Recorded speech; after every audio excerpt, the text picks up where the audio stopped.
실은 그 다니엘서 11장 여러분이 벌써 꽤 오래돼가지고 부활주일 바로 전주에 했던 설교니까요. 그때 제가 이렇게 차트를 보여드리면서 이 내용들이 세계사의 이런 사건과 연결시키면서 설명드렸던 것을 기억하실 것입니다. 그리고 나서 오늘 본문인데, 오늘 이 본문이 가장 난해한 부분 중에 하나라고 학자들이 이야기합니다. 그 이유가 뭐냐면 주어가 안 바뀌었으니까 여기에 그 왕으로 시작하는 본문 36절에 그 왕은 틀림없이 우리가 계속 이야기하고 있던 엔티오쿠스 에피파네스 4세를 의미할 거라고 생각하는데, 대부분의 학자들은 그럼에도 불구하고 오늘 우리가 읽은 본문의 내용이 엔타이코스 에피파네스 그 왕의 종말과 사뭇 다릅니다. 그래서 이 그 왕은 다르게 봐야 한다는 것이 지배적입니다. 그래서 여기에 표현되어 있는 그 환란의 모습들이 실은 성경, 예를 들면 마가복음 같은 데서 이야기하는 마지막 때의 모습하고 일치합니다. 그런 의미에서 여기에 그 왕은 적그리스도로 보는 것이 옳다라고 생각합니다. 엔타이코스 에피파네스를 포함한 적그리스도라고, 마지막 종말에 나타나는 적그리스도라고 얘기합니다. 그래서 이 적그리스도가 누구냐라고 이야기할 때 그 당시 로마 제국이라고 이야기를 하기도 했고, 또 헤롯 대제라고도 얘기를 했고, 또 종교개혁 시대에서는 로마 교황청이라고까지도 얘기를 했습니다. 동서냉전 시대 때는 소비에트 유니언, 소련 혹은 레드 차이나라고까지 이야기를 했었습니다. 그런데 다니엘서 12장 우리가 다음 주에 또 보겠지만, 여기 보면 마지막 때에 대한 이야기를 하고 있는 그 마지막 부활을 이야기하는 것을 봐서 여기서 그 왕은 단순히 어떤 한 인물을 지정했다기보다 이미 이 다니엘서에서부터 시작되어서 오늘 이 시대까지 이르는 적그리스도의 하나의 패턴을 보여준다라고 생각합니다. 요한 사도가 정확하게 이 맥락에서 적그리스도의 출현을 읽어내고 있습니다. 요한일서 2장에 보면 아이들아, 우리 성도들을 향해서 나이든 요한 사도가 하는 말입니다. 아이들아, 지금은 마지막 때라. 적그리스도가 오리라는 말을 너희가 들은 것과 같이 지금도 많은 적그리스도가 일어났으니 그러므로 우리가 마지막 때인 줄 알리라. 그러니까 적그리스도가 이미 이 당시에도 많이 일어났다는 것입니다. 그 이후 2000년 동안 적그리스도, 엔티크라이스트, 적그리스도가 역사 속에서 계속 출몰을 하는 것을 우리가 보게 됩니다. 그래서 누가 적그리스도냐고 핀포인트하는 것보다 적그리스도적인 패턴을 읽어가는 것이 훨씬 더 중요하다고 생각합니다.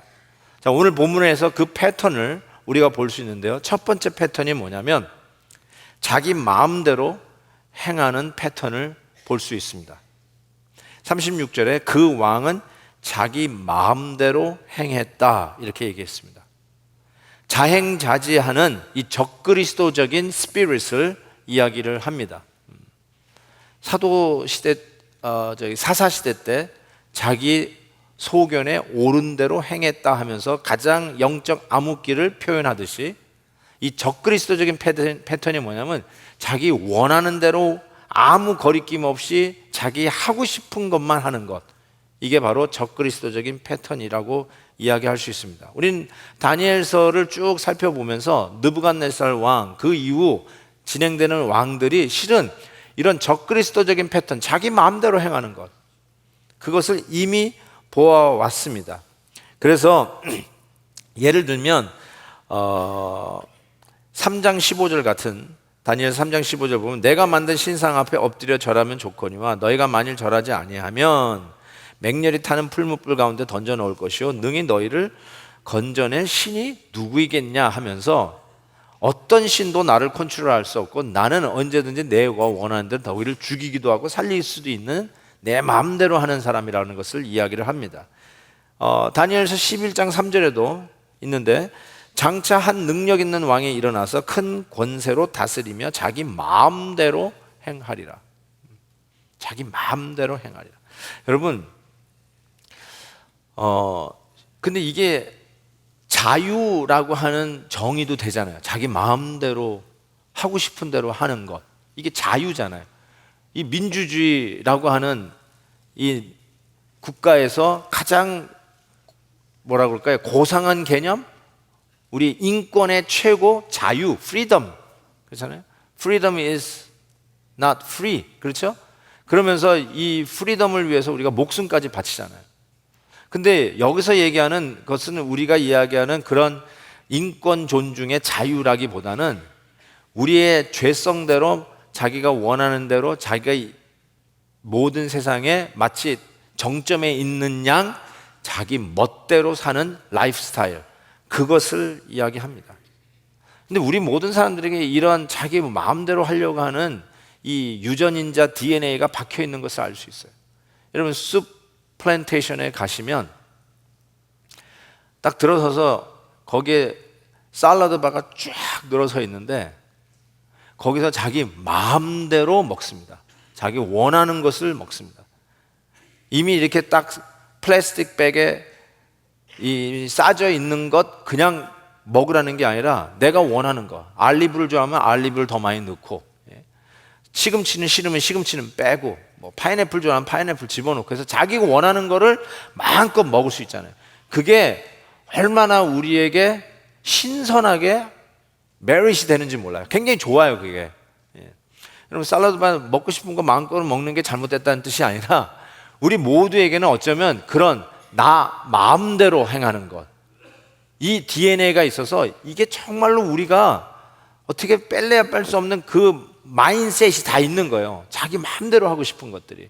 근데 이것을 사탄이 끌고 가면 적그리스도적인 이 패턴이 우리의 문화와 우리의 삶 속에, 우리의 사회 속에 잠식되기 시작하면 이것이 자유라는 의미로 방종이 되고 자유라는 이름하에서 남의 인권을 유린하는 나의 내 마음대로 하는 희한한 모습으로 왜곡되어지는 것을 알 수 있는데, 여기서 이야기하는 자기 마음대로 행하는 패턴은 정확하게 적그리스도적인 패턴을 의미합니다.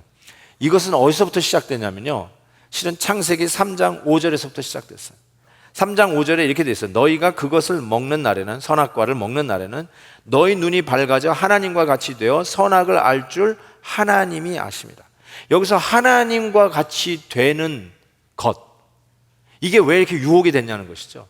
실은 선악과는 하나님이 먹지 말라는 것을 따먹은 죄가 아니에요.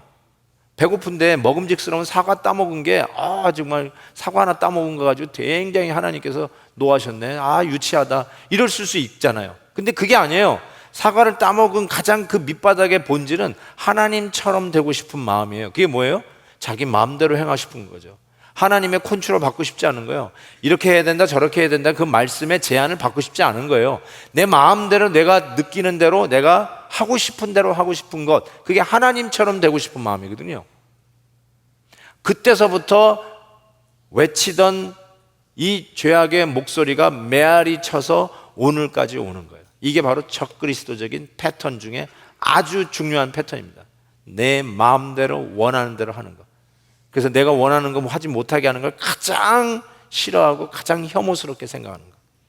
이런 패턴이 우리 문화 속에 얼마나 많이 잠식되어 있는지 한번 좀 눈을 크게 뜨고 보실 필요가 있어요. 두 번째 패턴은 신성모독과 비인간적인 모습이라고 제가 정리를 해봤습니다. 37절에 이런 말씀이 있어요. 그가 모든 것보다 스스로 크다 하고 그의 조상들의 신들과 여자들이 흠모하는 것을 돌보지 아니하며 어떤 신도 돌아보지 아니했다.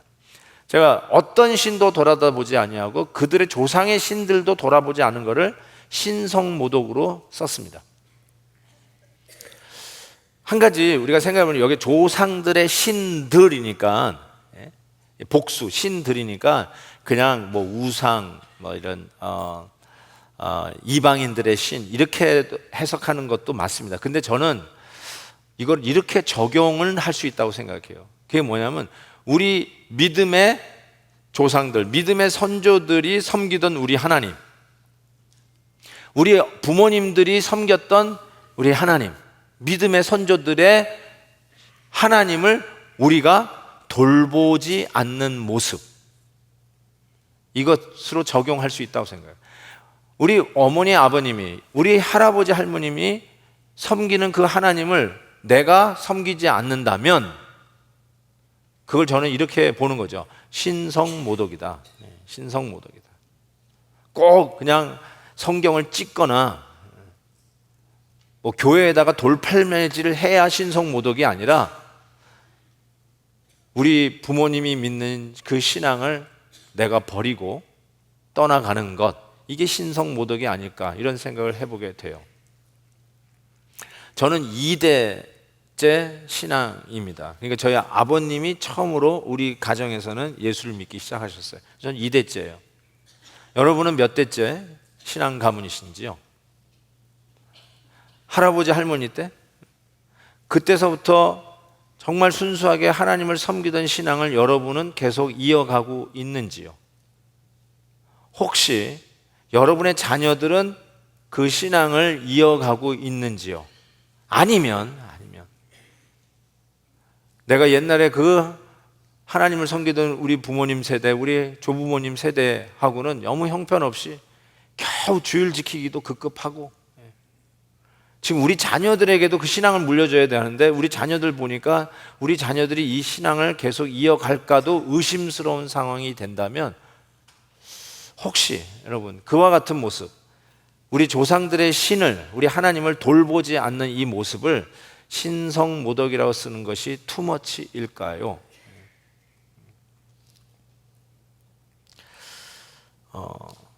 이게 적그리스도적인 패턴이 아닐까요? 우리가 다음 세대에 물려주는 신앙을 제대로 못 물려주는 모습. 저는 이런 부모님들 많이 만났어요. 목사님, 저는 저희 부모님이 기도해 주셔서 그 복을 누리고 사는데 우리 자녀들은 걱정이라고. 내가 부모님에게 받은 기도를 우리 자녀들에게 못 해주고 있어서 우리 자녀들이 어떻게 살지 참 걱정이라고. 그 얘기 참 많이 들었어요. 여러분 어떠세요? 여러분이 누리고 있는 그 복이 여러분이 잘해서 받는 복인가요?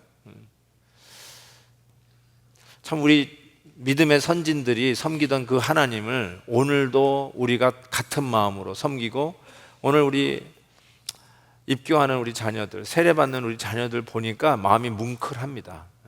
우리의 믿음의 대를 이어가는 우리 다음 세대를 보면서 오는 그 감동 말이에요.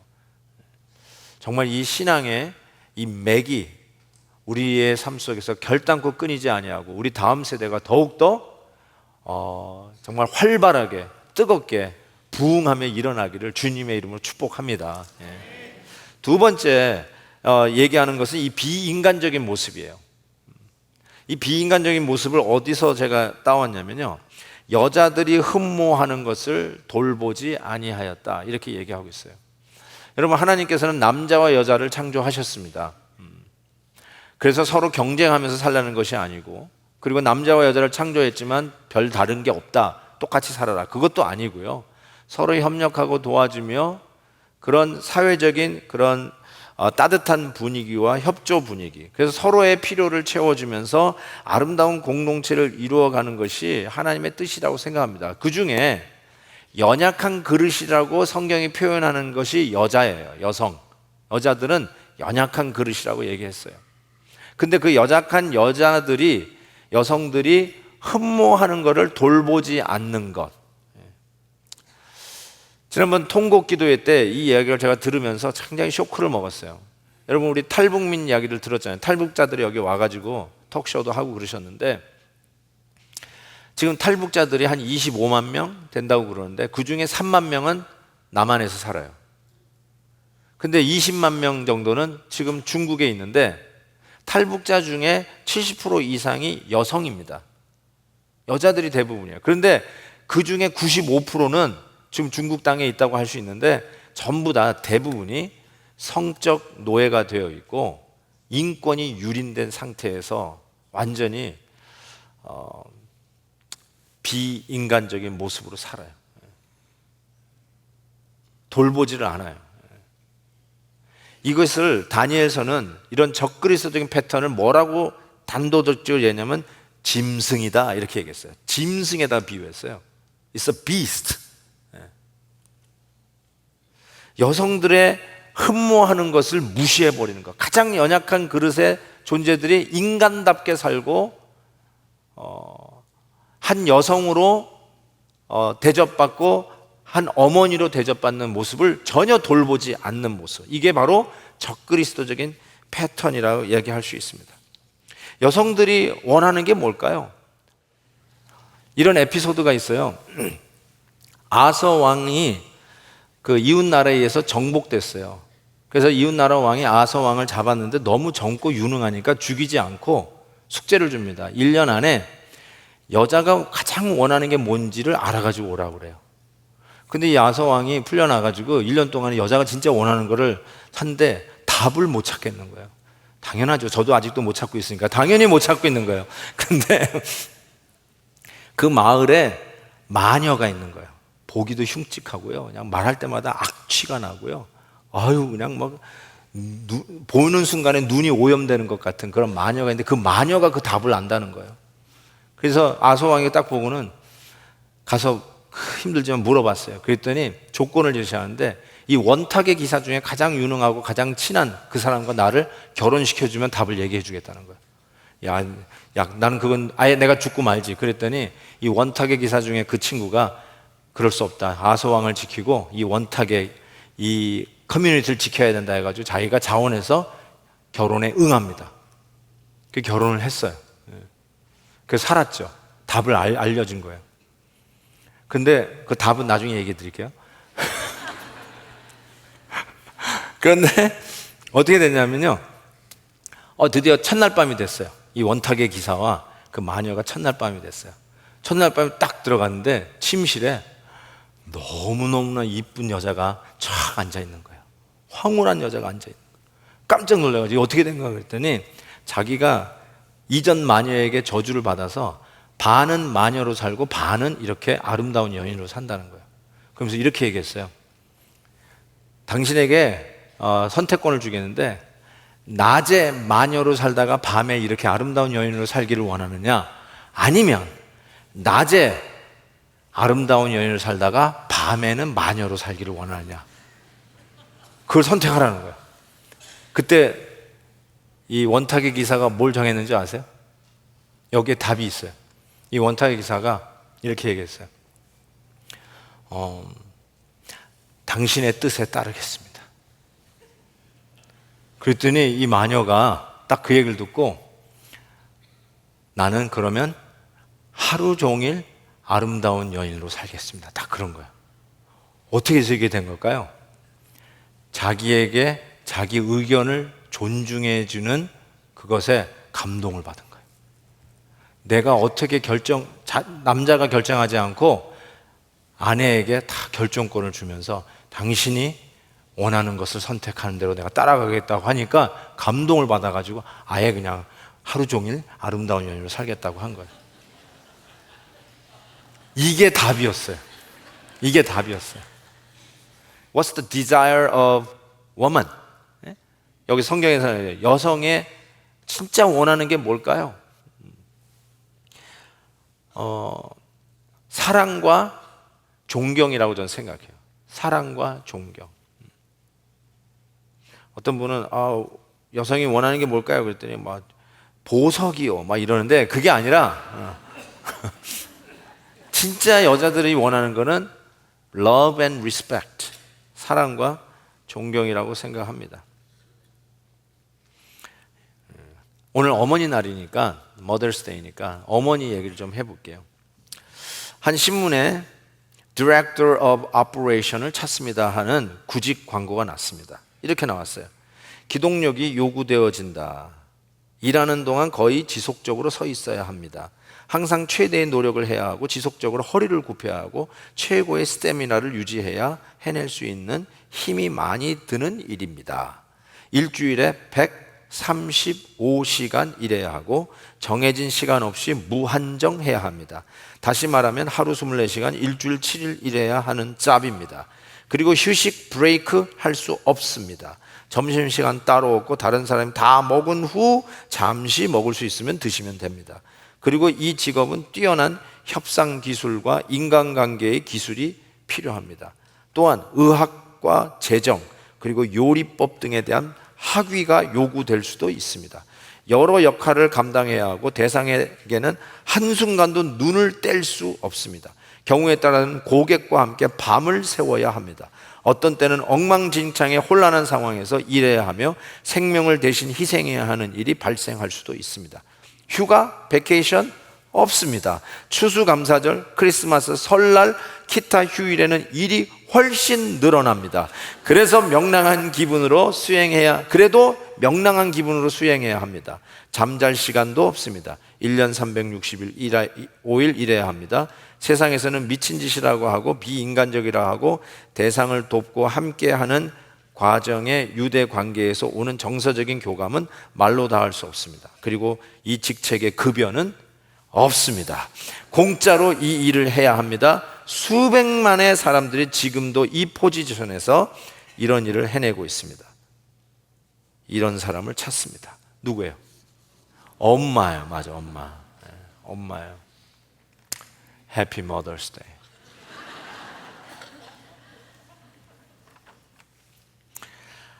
오늘 CNN 기사에 오른 내용인데요. 실은 여러분 이 Mother's Day가 언제 시작됐냐면요. 한 100여 년 전에 애나 자비스라고 하는 여인이 자기 어머니를 1년 중에 하루를 특별히 기념하면서 섬겼다는 거예요. 근데 그 어머니가 1904년에 돌아가셨는데 돌아가신 이후에는 이제 자기만 아니라 주위에 있는 이웃들도 한 날을 같이 정해가지고 자기 부모님들, 어머니를 좀 이렇게 공경하는 날로 정하자고 캠페인을 벌였습니다. 그래서 1914년에 당시 미국 대통령 윌슨 대통령이 이 Mother's Day를 National Holiday로 정해줬어요. 그러니까 그 이후로 104년이 지나서 지금 오늘 우리가 104년째 이 Mother's Day를 지키고 있는 것입니다.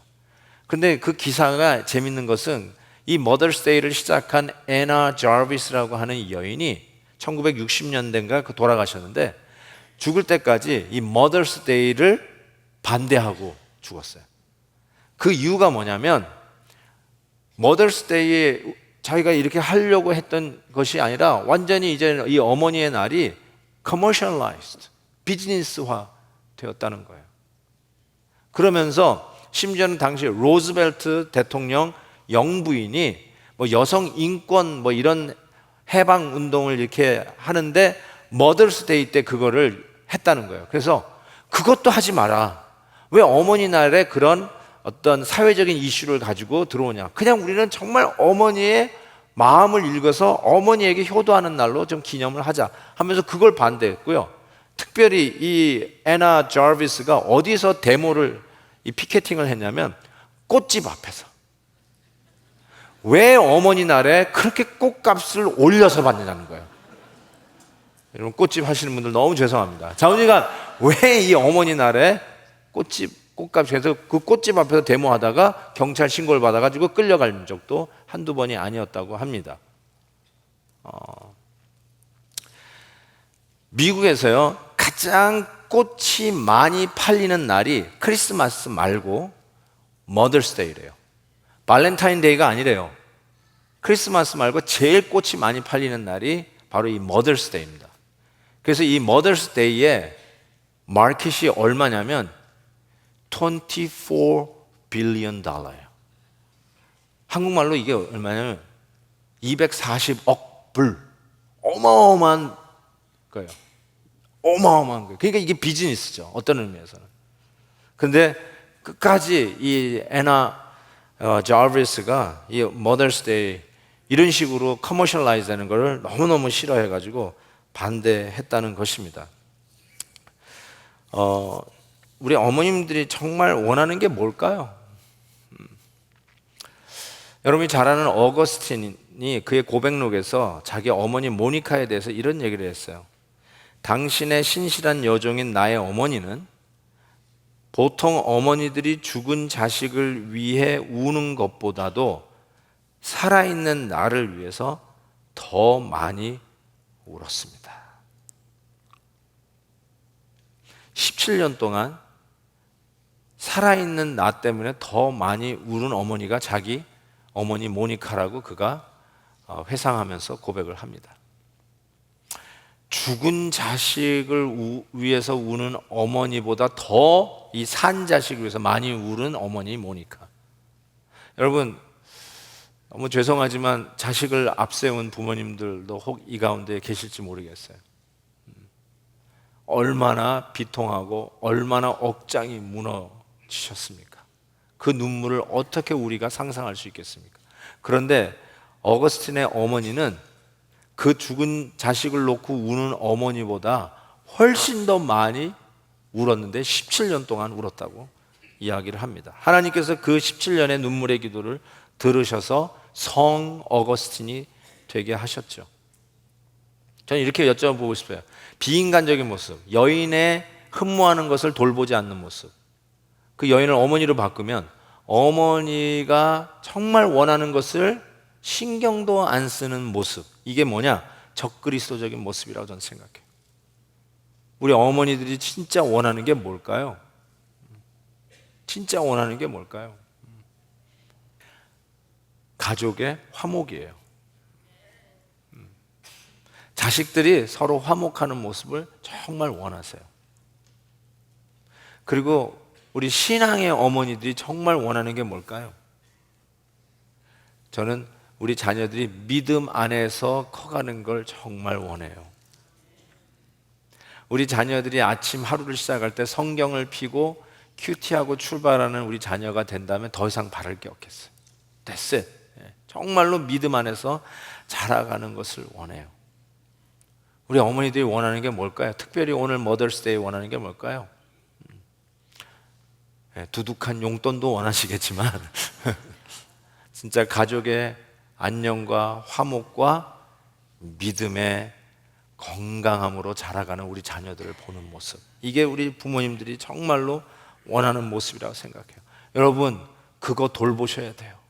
우리 어머님들이 정말 원하는 것 돌보셔야 돼요. 그거 돌보지 않는 것, 그걸 무시하는 것이 뭐예요? 적그리스도적인 패턴이에요. 여러분 깜짝 놀라실 거예요. 이 패턴이 우리의 가정과 우리의 삶 속에 얼마나 많이 잠식해 들어와 있는지를 보면 깜짝 놀라실 거예요. 세 번째로 여러분과 나눌 것이 뭐냐면 적그리스도의 패턴 중에 이런 것이 있어요. 38절에 나와 있는데 힘이 옳다는 거예요. 힘이 옳다. Might is right. 힘이 옳다는 거예요. 38절 보세요. 그 대신에 강한 신을 공경할 것이요, 강한 신을 공경할 것이요, 또 그 조상들이 알지 못하던 신에게 금은 보석과 보물을 들여 공경할 것이며. 강한 신, 영어로 이렇게 되어 있어요. God of fortress. 강한 신. fortress가 뭐예요? 굉장히 그 군사적 militant language잖아요. God of fortress. 그러니까 어떤 파워, 힘을 상징하는 단어라고 할 수 있습니다. 그런데 이 강한 힘이 존경, 공경을 받아요. 금은 보석, 보물이 존경을 받아요. 이 원리가, 이 패턴이 하나님 나라의 패턴과 대치됩니다. 그래서 이것은 적그리스도적인 패턴이라고 분명히 이야기할 수 있어요. 우리가 흔히 얘기하는 목소리 큰 사람이 이긴다, 이것도 바로 힘이 옳다라고 하는 사고방식에서 출발합니다. 힘센 사람이 옳은 거예요. 뭐가 정의냐? 힘이 정의라는 거예요. 권세가 정의라고 하는 거예요. 힘 가진 사람이 예스 하면 그게 옳은 거고, 힘 가진 사람이 아니다 그러면 그게 악한 것이 되어버리는 세상, 힘이 옳다고 여겨지는 모든 사고 구조와 그런 문화는 이게 적그리스도적인 패턴이라고 오늘 말씀이 이야기하는 것입니다. 그래서 41절 이후 45절까지는 이 북방 왕이 바로 이 적그리스도적인 패턴을 상징하는 왕인데, 이 북방 왕이 자신의 영광스러운 땅을 세우고 모든 나라를 지배하는 것 같이 보입니다. 그리고 심지어는 그 지배 속에서 살려주는 나라가 있는데 에돔, 모압 같은 나라는 살려줍니다. 에돔, 모압은 누구냐면요, 이스라엘을 괴롭히던 숙적의 나라입니다. 하나님의 백성들을 괴롭히던 원수의 나라들이 이 적그리스도 왕 앞에서는 살아나요. 그리고 리비아, 이디오피아, 구스, 이디오피아, 이런 나라들은 거기에 붙어서 아첨해서 살아갑니다. 여러분, 이게 뭘 의미하냐면요, 하나님 나라에 이 대적하는 이 패턴이야말로 이 힘을 우상화하는 패턴이라고 이야기할 수 있습니다. 이 왕을 멸망시킬 계획을, 왕은 이 온 세상을 멸망시키기 위해서 소위 헤드쿼터를 세우는데 45절에 그 헤드쿼터가 나와요. 그가 장막궁전, 이게 헤드쿼터예요. 장막궁전을 어디다 세우냐면 바다와 영화롭고 거룩한 산 사이에 세울 것이다. 예루살렘 성전을 이야기하는 건데, 예루살렘, 하나님의 도성과 그 다음에 바다, 이 세상의 나라를 상징하는 이 바다, 이 모든 것을 중심에 서서 다 장악한 것 같이 보이나 그의 종말은 도와줄 자 없이 망하는 것을 이야기하고 있어요. 여러분, 이게 왜 적그리스도적인 패턴이냐면요, 그리스도의 패턴은 뭘까요? 그리스도가 이 땅을 승리하는 패턴은 뭐였을까요? 힘을 키워서 정복했나요? 아니면 세상 사람들이 그렇게도 우습게 보고 연약하게 보았던 십자가였을까요? 예수 그리스도는 모든 사람들이 흠모할 것도 없다라고 여겨진 십자가로 승리하셨어요. 그래서 이사야 선지자는 53장에 그는 주 앞에서 자라나기를 연한 순 같고 마른 땅에서 나온 뿌리 같아서 고운 모양도 없고 풍채도 없은즉 우리가 보기에 흠모할 만한 아름다운 것이 없도다, 이렇게 했어요. 연약한 모습에서 결국 예수 그리스도는 당신의 나라를 세우십니다. 그러니 힘을 우상화하고 힘이 옳은 것이다라고 이야기하는 문화, 힘이 세면 세구나, 팔씨름해서 세서 이기면 돼요, 나쁜 게 아니에요. 근데 왜 힘이 옳은 거냐는 거죠. 힘이 세진 게 왜 옳은 거라고 얘기하냐는 것이죠. 우리나라가 다른 나라보다 군사력이 많으면 우리나라가 행하는 게 왜 다 옳은 거라고 생각하냐는 말이죠. 그게 아주 잘못된 생각이고, 잘못된 생각 정도가 아니라 그리스도와 반대되는, 하나님의 나라와 반대되는 패턴이게 적그리스도적인 패턴이라고 말하는 것입니다. 그래서 이 적그리스도의 왕성해지는 모습은 결국은 드라마틱하게 멸망당할 것을 성경은 얘기합니다. 데살로니가 후서 2장 8절, 그때 불법한 자가 나타나서 엔티크라이스트, 주 예수께서 그 입의 기운으로 그를 죽이시고 강림하여 나타내심으로 패하시리라 라고 이야기합니다. 여러분, 여기에 나오는 대로 말, 병거 이런 것이 나와요. 이것을 단순히 힘이 옳다고 하니까 군사력을 키워야 되는구나 라고 하면서 군사력으로 전부 다, 이건 탱크고 미사일이고 제트 비행기고 심지어는 핵이다, 이렇게만 해석할 일은 아니에요. 왜냐하면 이거는 적그리스도적인 패턴이에요. 영적 패턴이에요. 단순히 군사력만 얘기하고 보석, 금은보화로 상징되는 재력만이, 돈이 많은 게 옳은 것이다, 이 패턴이 아니라 그 뒤에 숨어있는 이 영적 패턴을 이야기하는 것임을 알 수 있어요. 그래서 스가랴 선지자가 이렇게 얘기했죠. 만군의 여호와께서 말씀하실 때 이는 힘으로 되지 아니하며 능력으로도 되지 아니하며 오직 나의 영으로 되느니라. 이 세상은요, 힘과 능력으로 하려고 혈안이 돼 있어요. 그렇지 않습니까? 지금 우리 한반도에서 일어나고 있는 여러 가지 정치 정세의 변화를 우리가 보면 핵이라고 하는 희한한 이 힘의 균형 때문에 일어나는 일들로 이게 비춰지게 되어 있어요. 그런데 하나님은 이렇게 얘기해요. 아니다, 힘이나 능력이 아니라 오직 나의 영으로 되느니라 라고 말씀하고 있어요. 그래서 이 원리를 파악한 자가 사도 바울입니다. 사도 바울이 에베소서에서 이렇게 얘기하고 있어요. 끝으로 너희가 주 안에서와 그의 힘의 능력으로 강건하여지고 마귀의 관계를 능히 대적하기 위하여 하나님의 전신갑주를 입으라. 우리의 씨름은 혈과 육을 상대하는 것이 아니요 통치자들과 권세들과 이 어둠의 세상 주관자들과 하늘에 있는 악의 영들을 상대함이라. 그러므로 하나님의 전신갑주를 취하라. 이는 악한 날에 너희가 능히 대적하고 모든 일을 행한 후에 서기 위함이라. 고로 모든 걸 종합해서 모든 기도와 간구를 하되 항상 성령 안에서 기도하고 이를 위하여 깨어 구하기를 항상 힘쓰며 여러 성도를 위하여 구하라. 우리의 싸움이요, 누가 더 군사력을 키우느냐, 누가 핵을 가졌느냐, 이 싸움이 아니라는 거예요. 이 세상은 그 힘의 균형 때문에 이 세상이 변화하는 것 같이 보여요. 그리고 힘센 사람이 진짜 옳은 것처럼 보여요.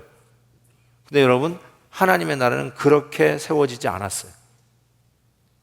그러면 다니엘이 이 말씀을 받고 예언하면서 오늘 21세기에 읽는 우리들에게 무슨 교훈을 주는 것일까요? 가장 연약해 보이는 것, 어쩌면 가장 소극적으로 보이는 것, 심지어는 혹자들은 비굴하다라고까지 이야기하는 모습, 그게 뭘까요? 기도예요. 그 기도하는 모습을 통해서 실은 하나님께서 그 기도하는 연약한 기도의 모습을 통해서 당신의 나라를 세워가고 있다는 사실이에요.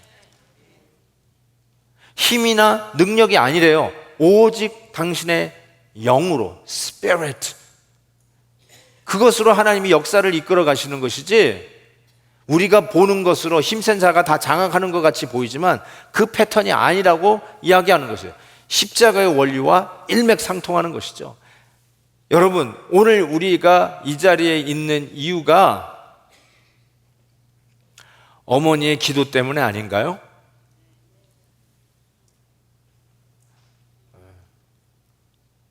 부모님의 기도 때문에 제가 여기 있어요. 제가 그 간증의 주인공이에요.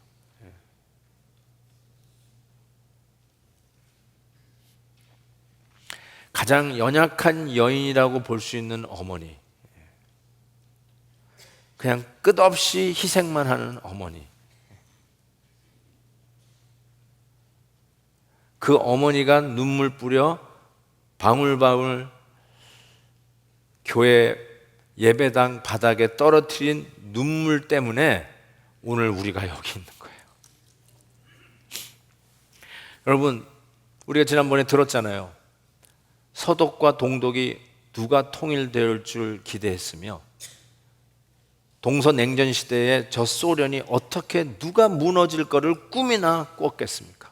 근데 문을 열고 보니까 그 일이 이루어진 일은 기도하는 성도들 때문에 일어난 걸 우리가 봤잖아요.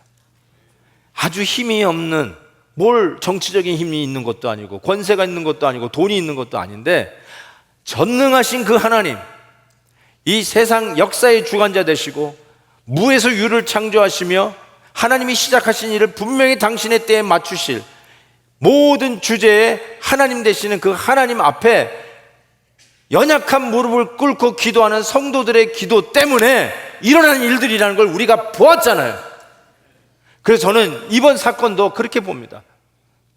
오늘 아침 제가 뉴스를 또 보니까요, 5월 23일인가요? 그때 완전히 폭파해버린대요. 그 북한의 핵 그 발전소를 완전히 폐기시킨다고 얘기를 하더라고요.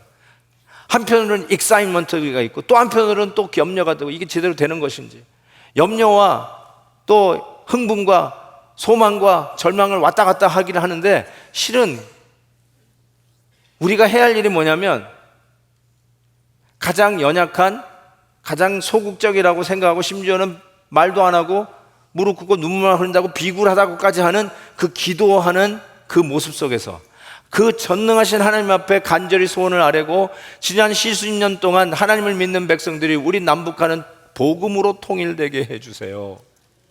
정치적인 타협이 아니라 복음으로 통일하게 해주세요.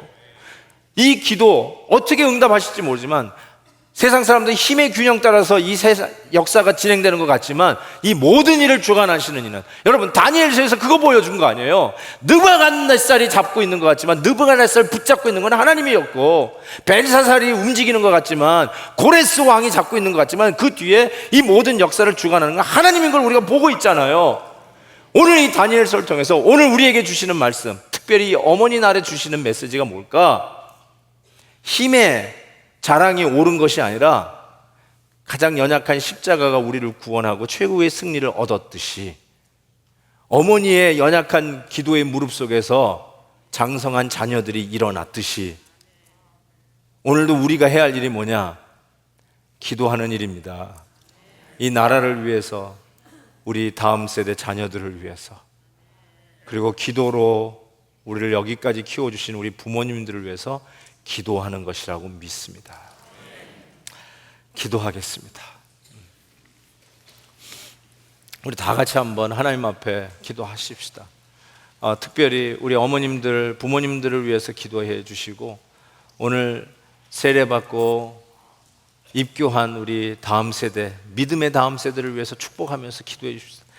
가장 연약한 것 같지만 하나님은 그 기도를 가지고 당신의 뜻과 하나님의 나라를 세우십니다. 그리고 한 가지 더 부탁드릴게요. 우리 나라를 위해서 기도해 주세요. 한반도를 위해서 기도해 주세요. 어떤 위정자들에게 우리 나라의 운명이 달려있는 게 아닙니다. 하나님에게 달려 있습니다. 남북 통일도 하나님에게 달려있는 걸 저는 분명히 믿습니다. 여러분이 아무것도 할 일 없고 청와대에 아는 사람도 없고 백악관에 아무도 아는 사람이 없어도 It's okay. 우리는 전능하신 하나님을 압니다. 그분께 우리 기도하십시다. 연약한 기도의 무릎 속에서 당신의 나라를 세울 것을 믿습니다. 우리 같이 한번 한 목소리로 기도합니다. 하나님 아버지 감사합니다.